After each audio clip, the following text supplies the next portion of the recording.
my life. This is what we train for. Let's go, man. When you hit this kid, he's going to remember.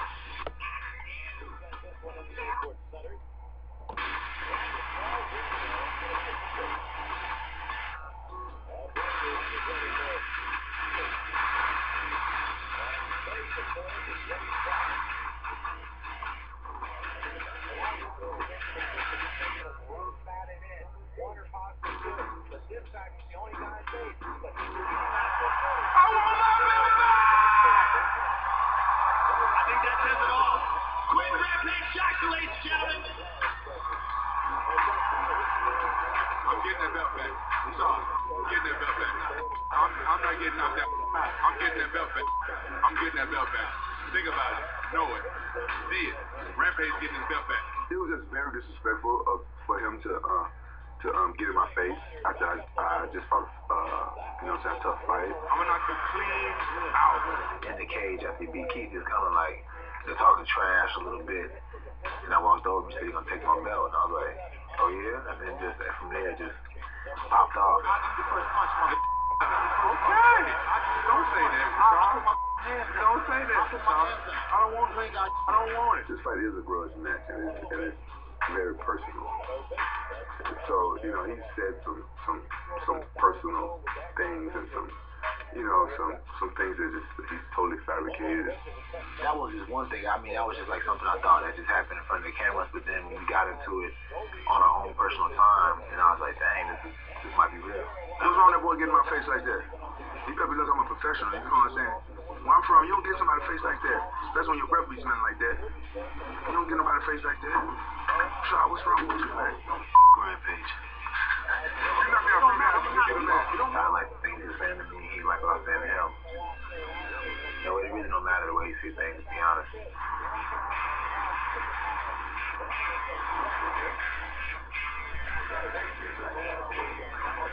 It's coming about me being Uncle Tom. Somebody even get scarred by that and be like, oh, I don't want the black people to think I'm Uncle Tom, but me, I know what type of person he is.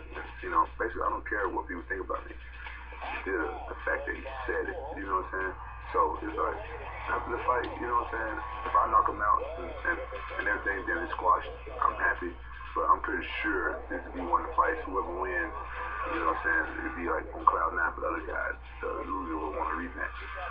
First up on the scale, former UFC light heavyweight champion, winner of the Ultimate Fighter, Sugar Rashad Evans. If you don't like somebody, it's not hard to remember that you don't like somebody. You know what I'm saying? You have a reason for not liking them. And one thing that kind of bothered me with him is that he has an arrogance about himself. He says, I'm arrogant, but he has an arrogance about himself.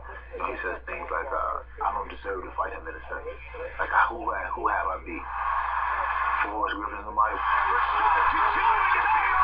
When you say Chuck Liddell, somebody?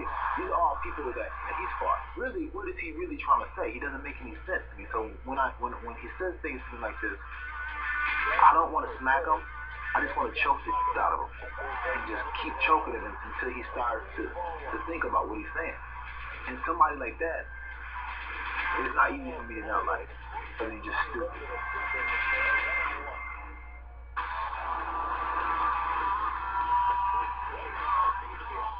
See y'all. Yeah,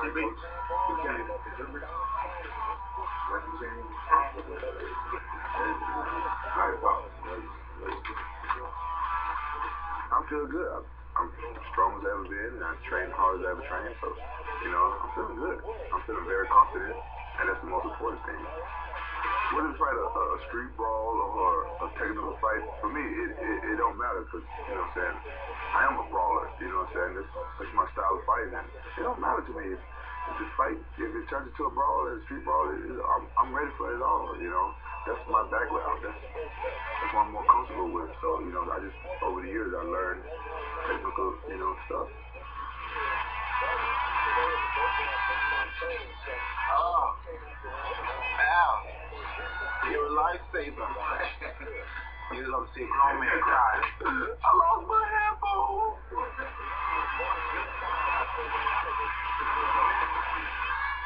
My speed is probably the biggest difference in this fight in my movement. He's been trying to get me to, goat me to be oh, you're gonna run. I don't think effective when you can just run. You know what I'm saying? If I hit you and your eyes start swelling, your nose starts bleeding, and your head snaps back, it don't matter what I do after that. You just gotta stop me from hitting you. If you can make me stop moving, then he's won on one respect. He's gonna have to stop me from doing something else. But sticking to my game plan is gonna be easy because I'm not gonna have a game plan for this fight. I told myself, I said I'm gonna get rid of my game plan. I'm not gonna have it. I'm just gonna just say hell with it. Put caution to the wind and just go where the fight takes me. You know, I know what he's good at, and he knows what I'm good at.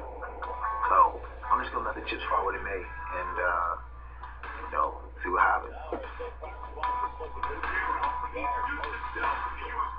Rampage strength. Well, he's powerful. He's really good at his cover and roll style. Most of the time, you've seen him with these dramatic knockouts. He didn't even know what he didn't even see it land. You know, most times guys, he has no idea. So he has a lot of reaction, a very good reaction. He's strong and he's somewhat explosive. I'll say he's pretty explosive when he needs to be. I think Rashad's biggest strength is probably that he's fast, he's quick. And I've fought quick people before. He's a good wrestler, but I fought better wrestlers. And he's good on the ground, and I fought better ground guys. He has good stand-up, but I fought guys with better stand-up. I fought better guys, so, he got good strength, but I faced better than him. But I don't think Rashad has ever faced anybody like me yet. Run the into your house, take the off your table, just your kids over, and you take this mother out, dog, by any means necessary. Bury this fool. You lived it, man. You lived it. You live it. You love it. So what you do? Nobody's more ready in the world.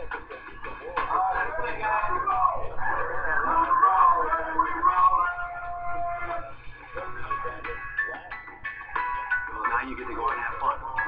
Let's go have some fun, baby.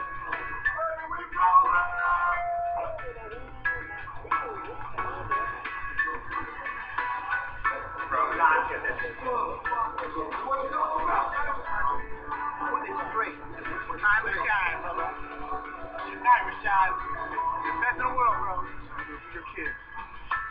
Your kids. Teach your kids what to do when somebody talks. What you gonna do? Take off your table. Take this fool out, dog. I think Rashad's chin is very suspect. I don't think that he can take the power that I have with my punches. I think if I land some good punches on him, I think the fight's over. I don't think he can take them. And even on Ultimate Fighter show, we caught him with a band-aid on his chin, and we asked him what it was. He told us it was from doing chin stands, trying to get some chin stones. Either you got a good chin or you don't.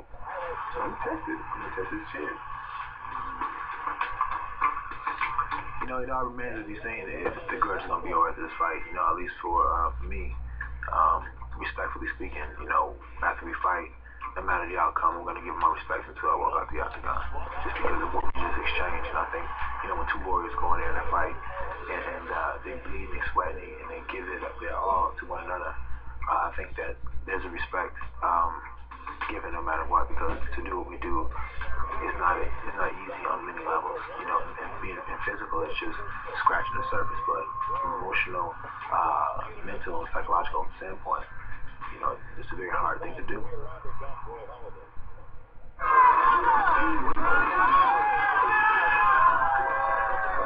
Feels surreal, man. This fight was big. Everybody was here for it, and we went out there and we put on a good show. There was a little bit back and forth there. We went at it a little bit. We caught each other. Just made it exciting. I was happy to be a part of it. I'm not a sore loser. That's why I commended him. You know what I'm saying? We all come from the same cloth. We all get in the octagon and do battle. If anybody beat me, no matter how they beat me or what day they beat me, and I respect that. Sorry, guys.